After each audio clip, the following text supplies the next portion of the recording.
سلام دوستان عزیز، سرود نوبتی بخشیده می شود برای برادران زندانی. زنده باشین.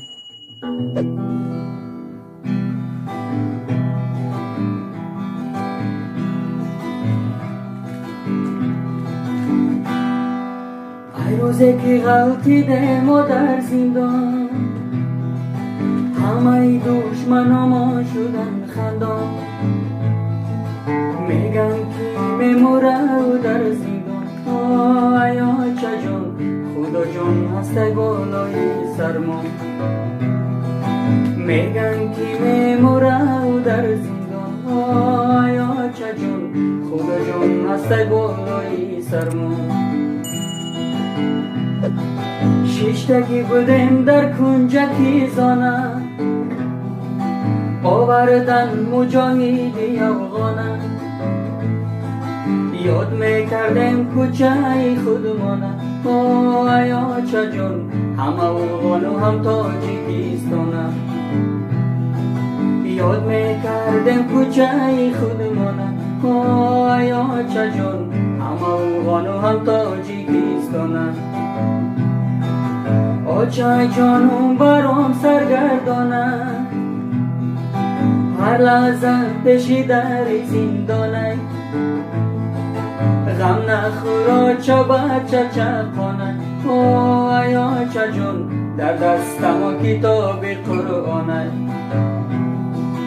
غم نخورا چه بچه چه خانه، آیا چه جان در دستم کتاب قرآنه. برا بگو اکای سفره، سوار شو اسپاتیالره. دارو بیاره برای مرا، آیا چه جان بپیچی همی در ترمره.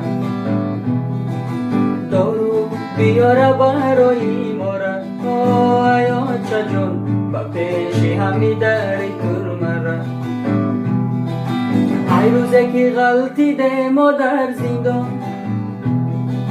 همه دشمنامان شدن خندان. میگن که میموره در زندان، ایا چه جان خدا جان هسته بالای سرما. میگن که میموره در زندان، ایا چه جان خدا جان هسته بالای سرما.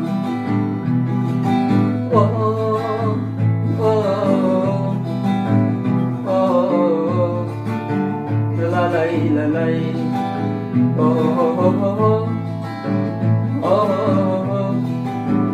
lalai lalai,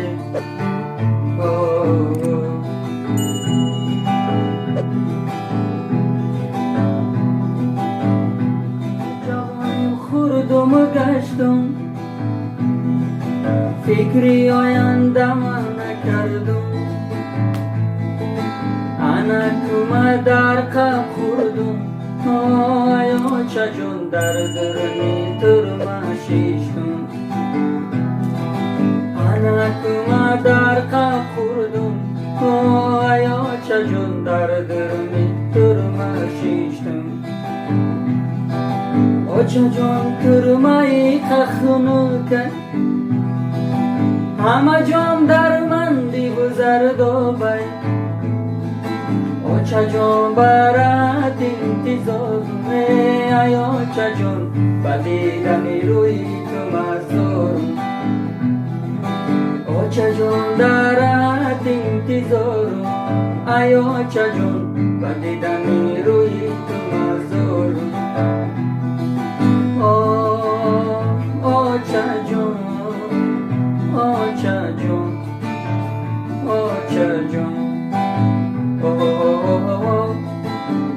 آچه جان، آچه جان، آچه جان. زنده باشید برادران، دستگیری شما پیشروی ماست. کدامی که در کانال ابونه شدگی نیست، مرحمت ابونه شوید، زنگولچه رو زیر کنید تا که از ویدیوهای نوی ما با خبر باشید.